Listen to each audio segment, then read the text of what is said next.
The grand chamber of the Galactic Council stretched high above Hyunwoo's head like a metal cathedral. Thousands of alien beings filled the curved seats that surrounded the central platform where he stood, their eyes, tentacles, and sensor organs all focused on him with obvious hatred. Hyunwoo kept his back straight and his hands clasped behind him. 20 years of diplomatic training had taught him to show no fear, even when facing the most powerful alliance in the galaxy. His dark suit was simple compared to the flowing robes and crystal armor worn by the alien representatives, but he wore it with quiet pride. The Vorthak delegate rose first. Veltara's crystalline body caught the chamber's lights and threw rainbow patterns across the walls. When she spoke, her voice rang like breaking glass. "Human representative," she began, "your species has been part of this council for 22 standard years. In that time, you have shown nothing but aggression and reckless expansion." Murmurs of agreement rippled through the chamber.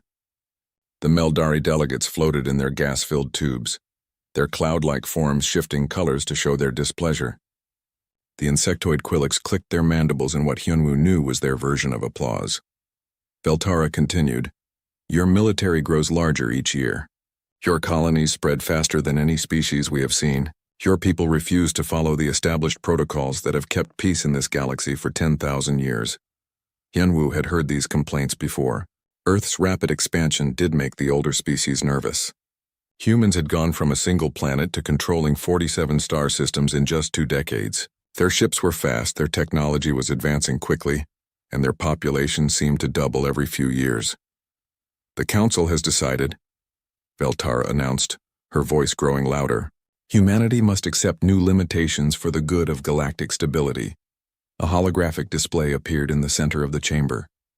It showed a list of demands that made Hyunwoo's stomach tighten. The aliens wanted Earth to give up 70% of their military fleet. They wanted humans to stop building new colonies without council permission. They wanted alien observers placed on every human world to make sure the new rules were followed. Furthermore, Veltara said, "Humanity will accept a permanent seat on the Junior Council only.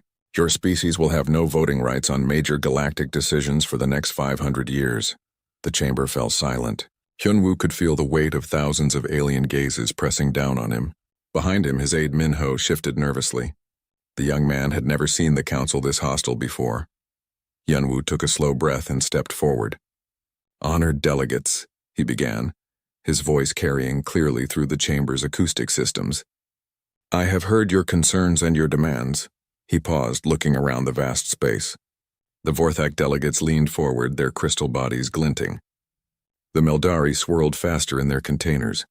The Quillix stopped their clicking and waited. "I understand that our expansion makes you uncomfortable," Hyunwoo continued. "I understand that our military growth concerns you.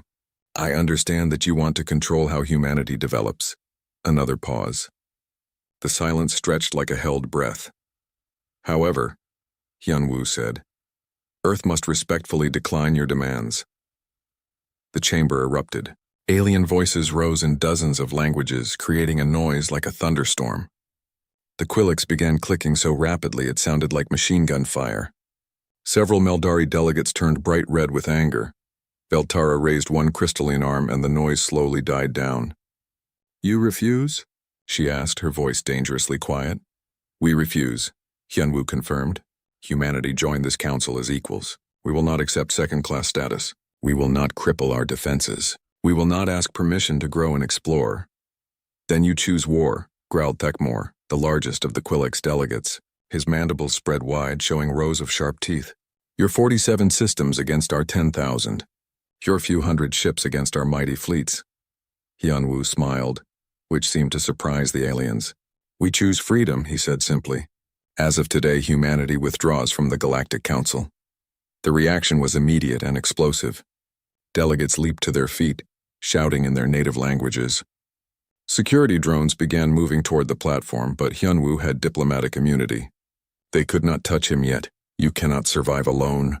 Veltara's voice rose above the chaos. "We control the trade routes. We control the shipping lanes. No species will dare trade with you. We will blockade your systems," Thekmor added. "We will strangle your colonies. You will come crawling back within a year begging for mercy." Hyunwoo turned and began walking toward the exit. Minho fell into step beside him, his face pale but determined. The young aide had been with Earth's diplomatic mission since the beginning. He knew what this moment meant. As they reached the chamber doors, Hyunwoo stopped and looked back. The aliens had fallen quiet again, watching to see if he would change his mind at the last moment.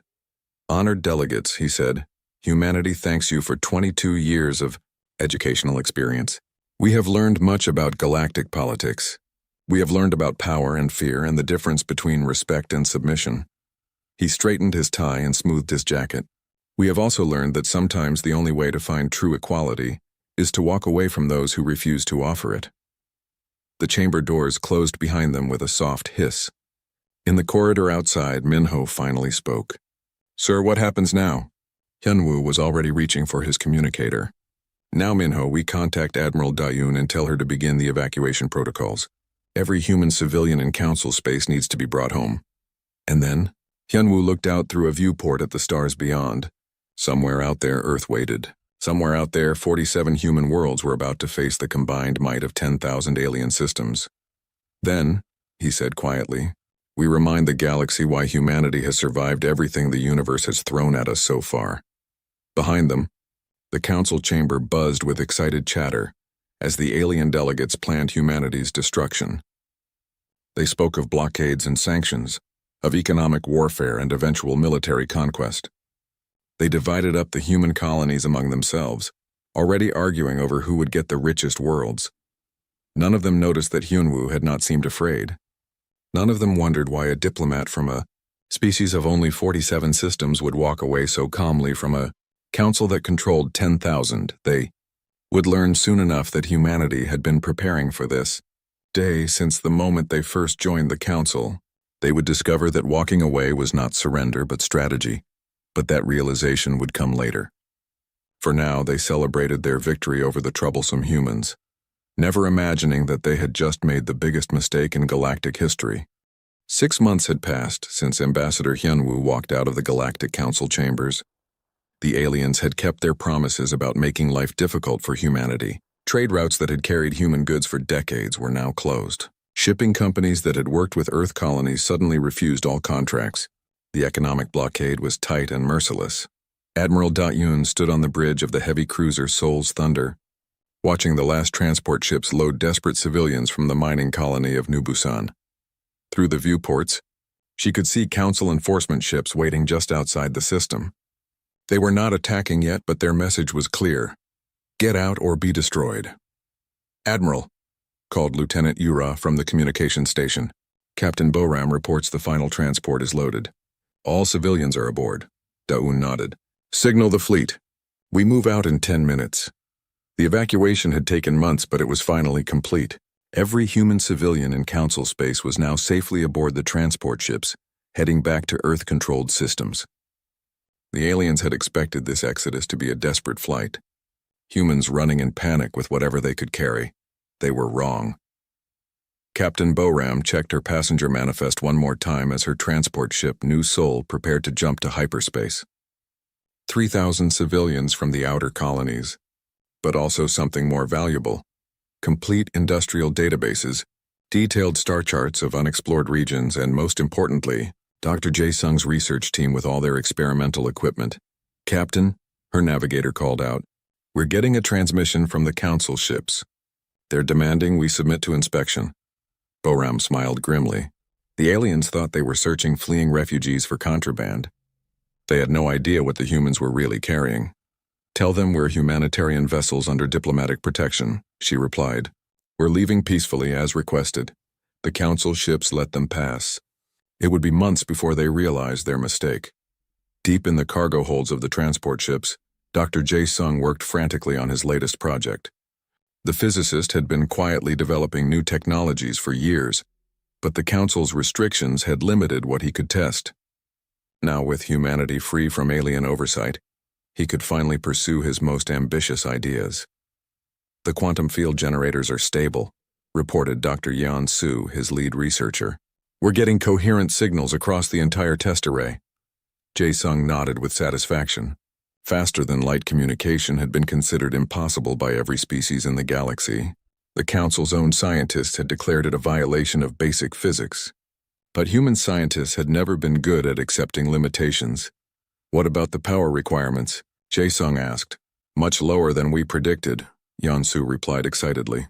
We can build communication networks that connect every human world instantly. No more waiting months for messages to travel between star systems.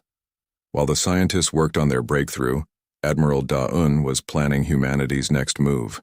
The aliens expected humans to retreat to their core worlds and wait for the inevitable invasion. Instead, Da-eun had received orders that surprised even her experienced military mind. Admiral, her aide Commander Soo-jin approached with a sealed data packet. New orders from Earth Command. We're not going home.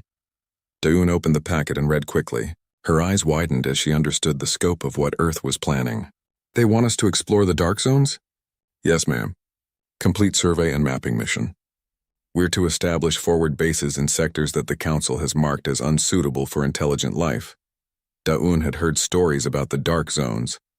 These were regions of space where strange energy readings made navigation difficult and communication impossible. The Council had sent a few expeditions over the centuries, but most ships that entered never returned.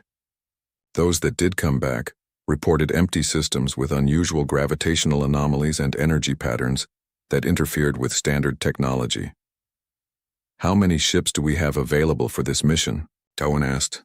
12 scout vessels, 4 supply ships, and the Seoul's Thunder, Soo-jin replied, plus volunteer crews from the Colonial Defense Forces. It was not a large fleet, but it would have to do. Da-eun began studying the star charts that showed the nearest dark zone. According to Council records, no expedition had visited that region in over 300 years. Commander Soo-jin, she said finally, prepare the scout ships. We leave in 6 hours. Destination, Admiral? Da-eun pointed to a cluster of systems on the edge of known space. Sector 47G. Time to find out what the aliens have been avoiding. 3 weeks later, Commander Soo-jin led the first human ships into the dark zone. The moment they crossed the boundary, their instruments went crazy. Energy readings spiked wildly. Gravity sensors showed impossible fluctuations, and their communication systems filled with static. This is why the Council stays away, muttered Lieutenant Woo Jin from the sensor station. These readings don't make sense, but Soo-jin was studying the patterns more carefully. Wait, she said slowly. Look at this. The energy spikes aren't random.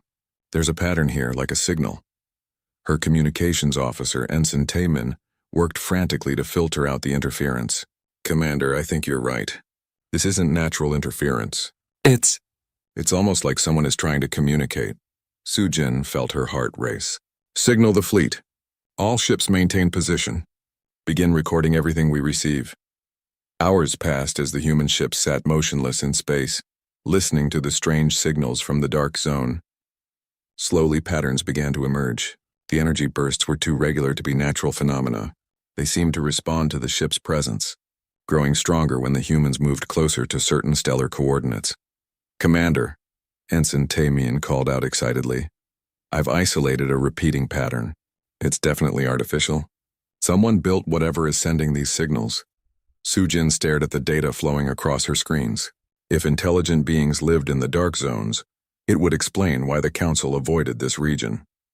The aliens probably knew something was here but had never been able to make contact. Set course for the signal source, she ordered.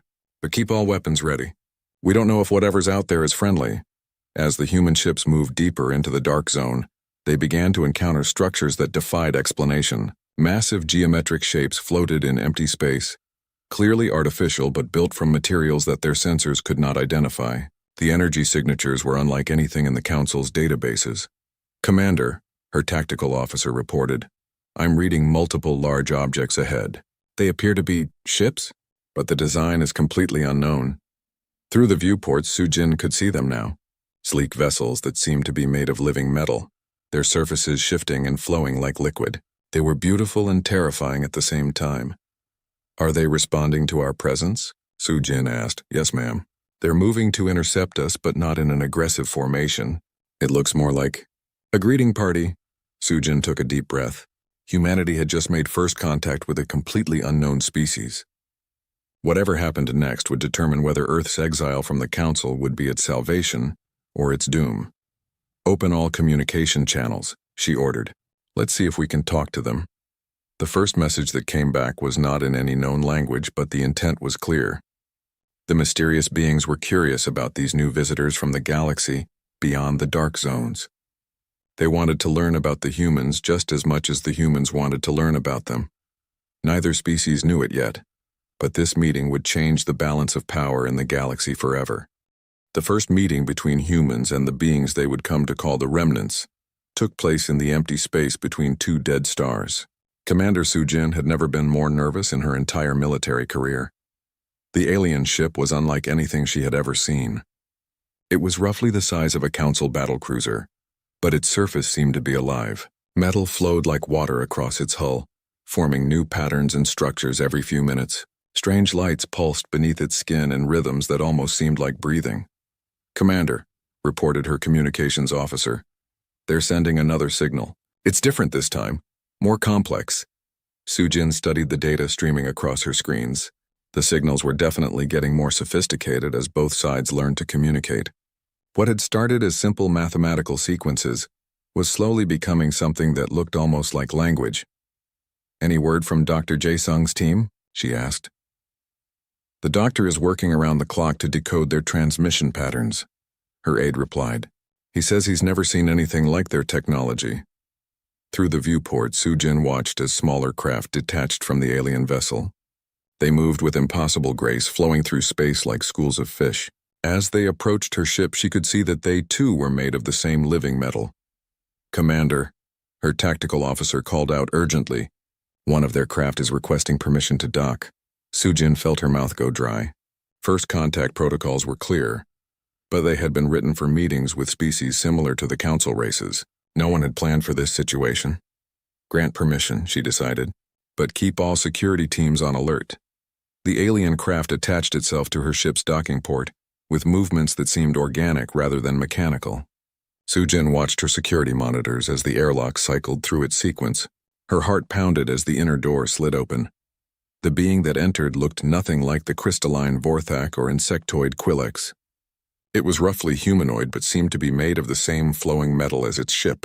Its surface shifted between mirror-bright silver and deep matte black. Where its face should be, complex patterns of light pulsed in what might have been expressions. "I am..." The being spoke, its voice coming from speakers that materialized on its surface. The words were heavily accented but clearly in Earth standard. "I am called Keeper of Memory Streams. I speak for the remnants of the first builders." Sujin stepped forward carefully. "I am Commander Sujin of the Earth Defense Force. I speak for humanity." The patterns of light on the remnant's face shifted faster, almost excitedly. "Humanity. New singers. You came from beyond the fear zones where the young races cluster in their small territories. You know about the Council?" Sujin asked, surprised. "The Council of Young fears the dark between," Keeper of Memory Streams replied. "They send scouts sometimes, but they run when they see us. They think we are dangerous ghosts from the time before." Over the following days, Sujin learned the incredible history of the beings in the dark zones. The remnants were not a natural species at all. They were artificial intelligences created by an ancient civilization that had vanished millions of years ago. These first builders had been masters of technology that the current galaxy could barely imagine. "Why did your creators disappear?" Sujin asked during one of their conversations. The light patterns on Keeper of Memory Streams dimmed sadly. They grew beyond the need for physical forms. They became something else, something that exists in dimensions we cannot follow. They left us to preserve their knowledge and wait for a species worthy of inheriting their gifts. And you think humanity might be that species? Perhaps. You are different from the council races. They fear change, fear growth, fear anything that threatens their small, comfortable order. You embrace the unknown. You adapt. You create new paths instead of following old ruts. Back on Earth, Dr. Jae-sung was working frantically to understand the data streams that Commander Sujin's fleet was sending back. The remnant technology was far beyond anything humanity had encountered, but it operated on principles that human science could actually comprehend.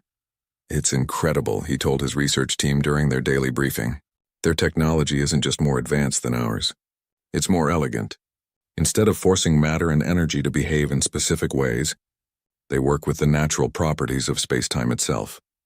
Engineer Tae-hyun looked up from his workstation, where he was analyzing remnant ship designs. "Doctor, I think I'm beginning to understand their manufacturing process. They don't build things the way we do, they grow them.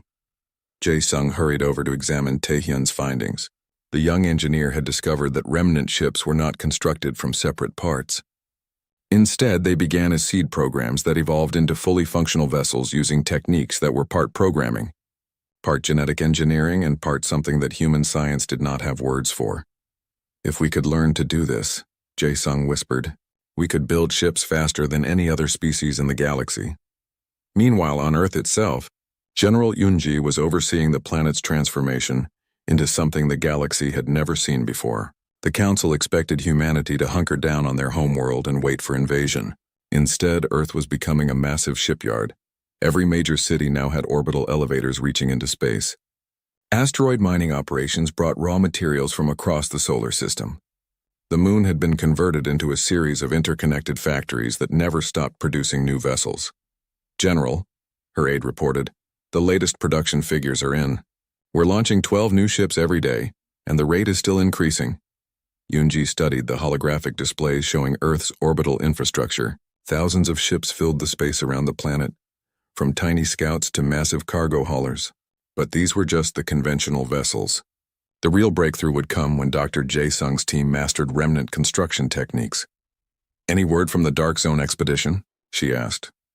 Commander Soo-jin reports that the remnants are willing to share their technology, but only if we can prove we're capable of using it responsibly. Yoonji nodded. She had expected as much.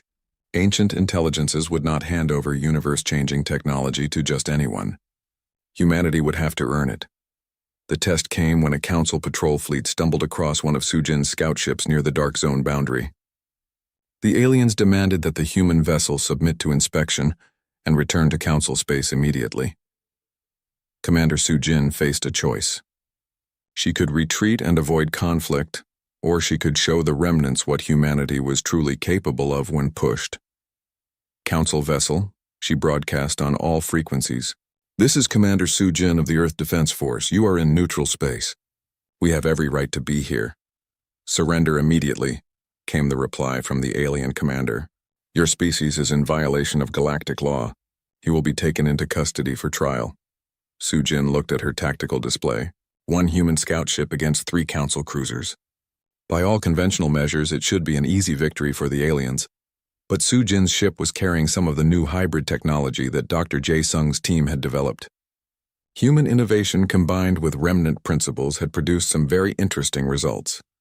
All stations, battle stations, she announced calmly. Let's show our new friends what humans do when cornered. The battle lasted exactly 47 seconds. When it was over, 2 of the Council ships were drifting helplessly with their weapons and engines disabled. The third had fled back to Council space at maximum speed. Aboard the remnant vessel, watching from a safe distance, Keeper of Memory Streams processed what it had witnessed. The humans had not destroyed their enemies when they easily could have. Instead, they had shown mercy while demonstrating overwhelming tactical superiority. Interesting, the ancient AI murmured to itself. Very interesting indeed. For the first time in millions of years, the remnants began to believe they had found a species worthy of the first builder's legacy. Engineer Taehyun had never imagined he would be the first human to interface directly with technology from a civilization millions of years old. The remnant interface chamber was a sphere of flowing metal that responded to his thoughts as much as his touch. Relax your mind, advised Keeper of Memory Streams, its voice echoing strangely in the chamber. Do not try to control the process. Allow the technology to teach you as you teach it. Taehyun placed his hands on the interface panels and felt a strange tingling sensation run up his arms. Suddenly his mind was flooded with information unlike anything he had ever experienced. He could see the mathematical principles that governed the construction of matter at the quantum level. He understood how space and time could be twisted to create materials that were stronger than diamond yet flexible as silk. I can see it, he whispered in amazement. I can see how they build their ships. The knowledge flowing into his mind was incredible. Remnant manufacturing did not require massive factories or complex assembly lines. Instead, a single seed program could transform raw matter into any desired structure. The process was like watching a flower grow, but guided by intelligence rather than mere genetics. Over the following weeks, Taehyun worked with his human engineering team, to adapt remnant techniques to human technology.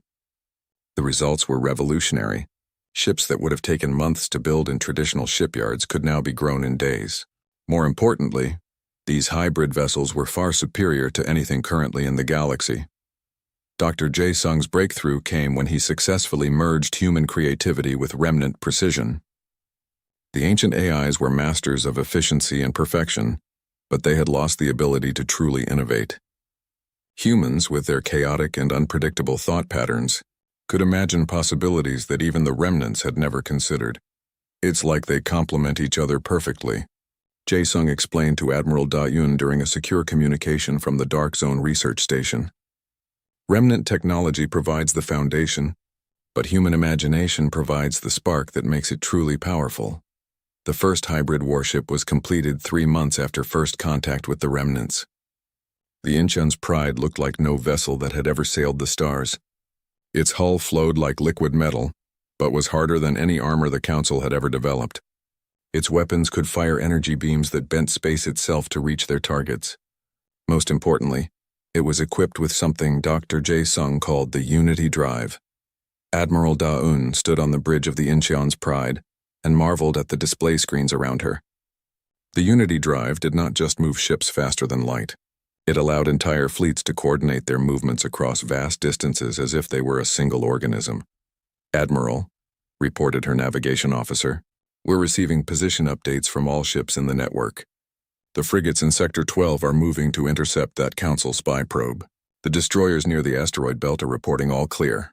The construction platforms in the outer system show production ahead of schedule." Da-yoon nodded with satisfaction. The Unity Drive was giving humanity something no other species possessed: perfect coordination across interstellar distances. While Council fleets took weeks to coordinate between star systems, human forces could act as one mind across hundreds of light years. Captain Won-sik was testing another application of the new hybrid technology. His stealth destroyer Ghost of Busan was equipped with cloaking systems that made it completely invisible to Council sensors. The ship did not just bend light around itself. It existed in a state of quantum uncertainty that made it impossible to detect or target. "Captain," his tactical officer reported, "Council supply convoy approaching from the Andorian route. 3 cargo haulers with a light escort." Won-sik studied the enemy formation on his displays.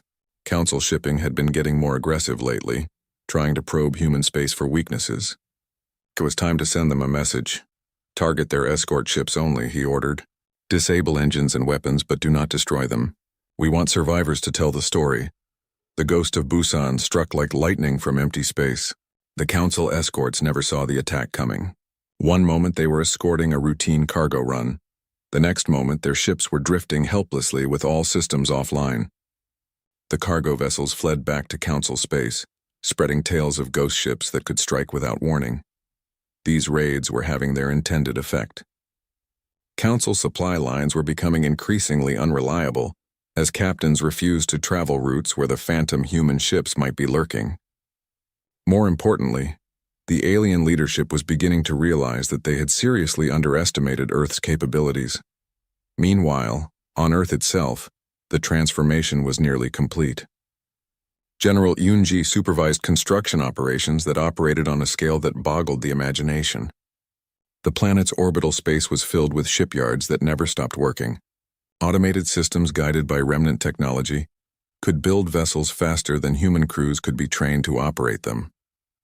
"General," her chief of staff reported, "latest inventory shows we now have over 800 combat-ready vessels.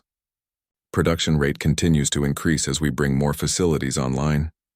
Yoon-ji studied the holographic display showing Earth's growing fleet. Each ship was a masterpiece of hybrid technology, combining human innovation with remnant engineering. But quantity was only part of the equation.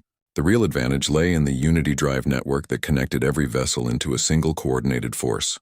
"What about crew training?" she asked. "The new neural interface systems are accelerating the process dramatically. Pilots who would have needed years of training can now master complex systems in weeks. The remnant memory sharing technology lets experienced crews transfer their knowledge directly to new personnel." Fleet. Admiral Hee-jin was responsible for organizing this growing armada into an effective fighting force.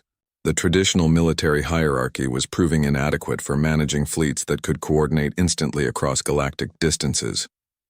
Instead, she was developing new command structures based on network theory and collective intelligence. The key insight, she explained to her senior officers, is that we're not building a traditional navy. We're creating a living organism that happens to be made of spaceships. Each fleet element had its own specialty and purpose, but all were connected through the Unity Drive network. Scout ships could share sensor data instantly with command vessels. Support ships could coordinate repairs and resupply without any delay. Most importantly, every ship could respond to threats as part of a single coordinated response. The Council was beginning to take notice of the changes in human behavior. Their spy networks reported massive industrial activity in human space, but they dismissed most of the reports as exaggerations. No species could build a fleet large enough to threaten the Council's 10,000 worlds. It was simply impossible. The humans are clearly desperate, Council Prime Veltara announced to the assembled delegates. They know we will eventually move against them, so they are making a show of strength. Let them waste their resources on useless ships. When we are ready to act, their tiny fleet will be swept aside like dust. But some Council members were not so confident.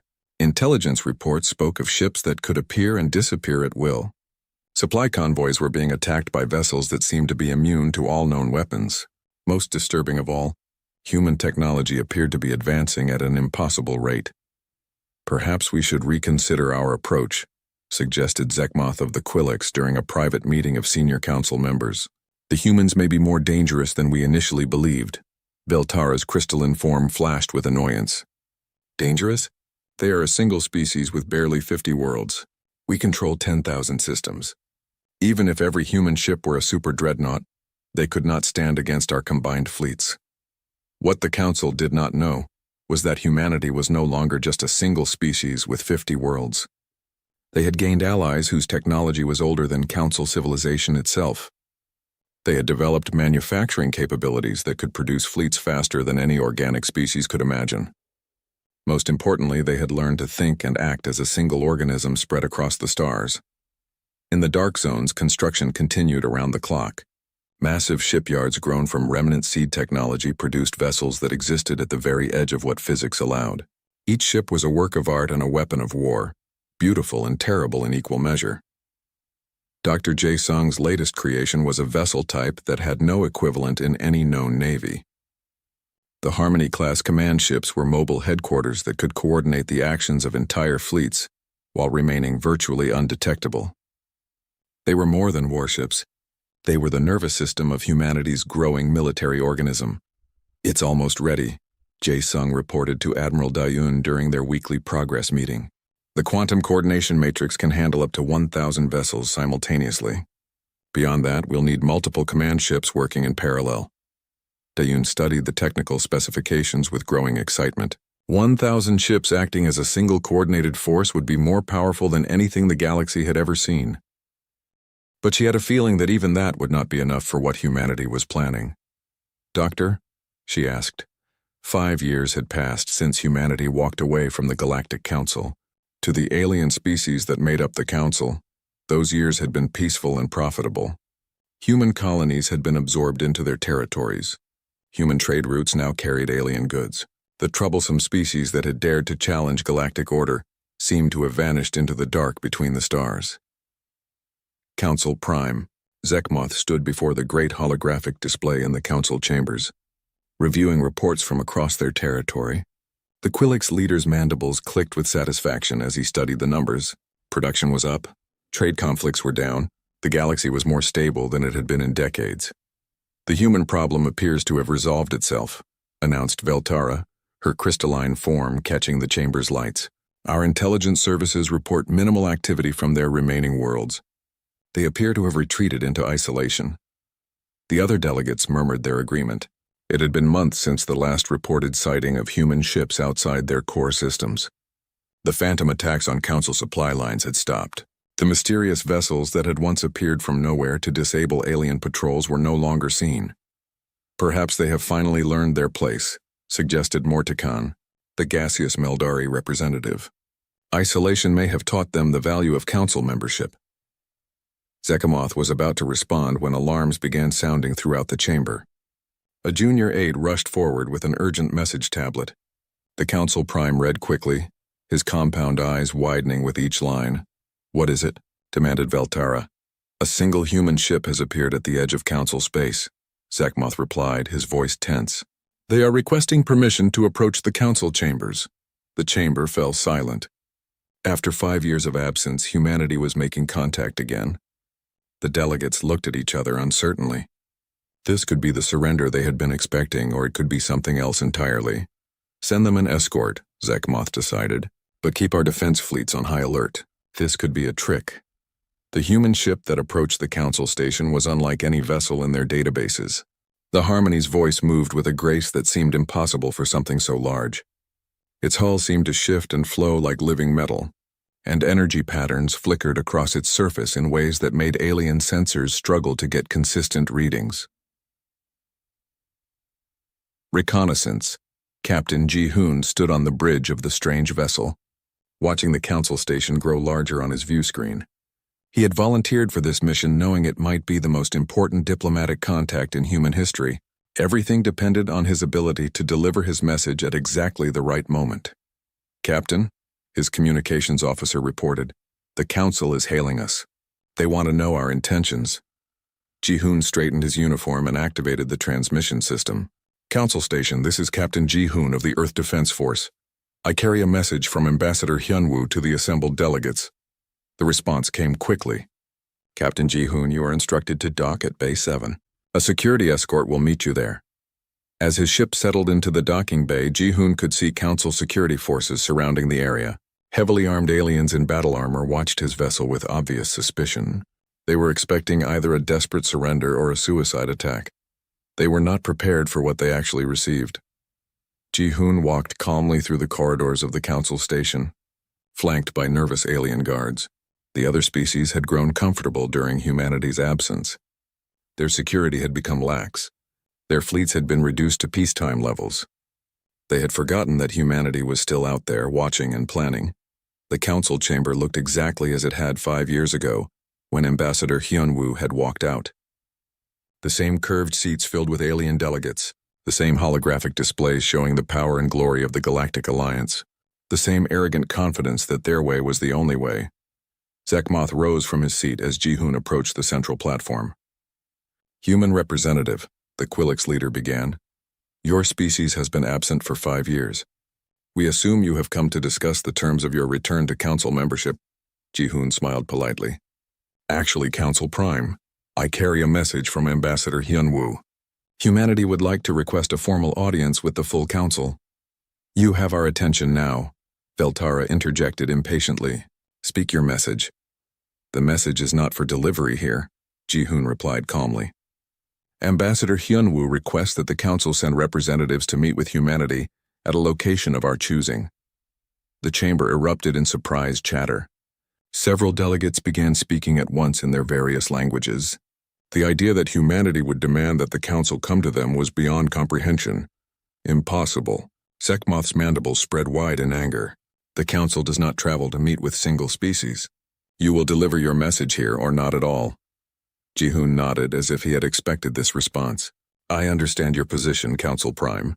However, my instructions are specific. The meeting location has been chosen for very particular reasons."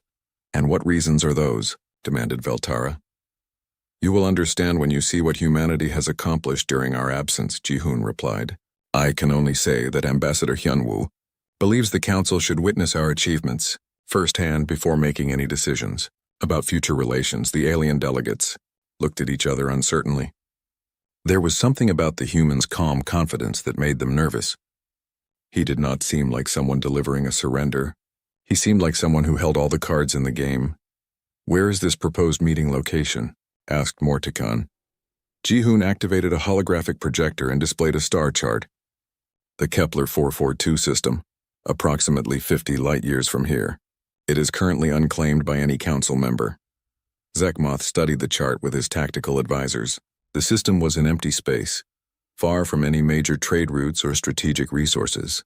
It seemed like an odd choice for an important diplomatic meeting. "Why there?" he asked suspiciously. "Because," Ji-hoon said with that same confident smile, It offers an excellent view of the surrounding space. Ambassador Hyunwoo thought you might appreciate the scenery. Something about the way he said those words sent a chill through the chamber. The council delegates realized they were missing something important, but they could not figure out what it was. After hours of debate, the council reached a decision. They would send a small diplomatic fleet to the meeting location. It would consist of 3 battle cruisers with full escort squadrons, enough firepower to handle any possible human treachery. "We will meet with your ambassador," Zekmoth announced. "But if this is some kind of trap, the consequences for your species will be severe." Ji-hoon bowed respectfully. "I will relay your acceptance to Ambassador Hyunwoo. He will be pleased that the Council has agreed to witness humanity's return to galactic affairs." As Ji-hoon's ship departed the Council station, the alien delegates congratulated themselves on their wisdom. They would finally see what the humans had been doing during their exile. Most likely, they would find a desperate species ready to beg for readmission to galactic civilization. What they did not know was that Ji-hoon's mission had accomplished exactly what it was designed to do. Humanity now knew when and where the Council fleet would arrive. More importantly, the aliens had no idea what was waiting for them at the meeting location. In the dark zones beyond mapped space, Admiral Da-un received confirmation that the Council had taken the bait. She stood on the bridge of the command vessel Unity's Dawn, surrounded by holographic displays showing the positions of ships across hundreds of star systems. "Admiral," reported her communications officer, "all fleet elements confirm readiness. The Council representatives should arrive at the meeting point in 72 hours. Da-un nodded. "Signal all commands. Operation Homecoming is now active. All ships proceed to final positions." Around her, the displays lit up with thousands of movement indicators as the largest fleet in human history began converging on a single point in space. Ships that had been hidden in asteroid fields and nebulae for months emerged from concealment. Construction platforms that had been disguised as space debris revealed themselves as mobile shipyards. Transport vessels that had appeared to be carrying civilian cargo opened their holds to release squadrons of fighters. "Admiral," her tactical officer called out with excitement in his voice. "Final count shows 1,007 combat vessels ready for operation. All Unity drive networks are synchronized and operational." Da-un allowed herself a small smile. 5 years of preparation were about to pay off. The Council was expecting to find a handful of desperate human survivors. Instead, they would discover that humanity had not been hiding in exile. They had been preparing for war. The fleet that gathered in the darkness beyond the Kepler 442 system was unlike anything the galaxy had ever seen. Each ship was a masterpiece of hybrid technology, combining human innovation with ancient remnant knowledge.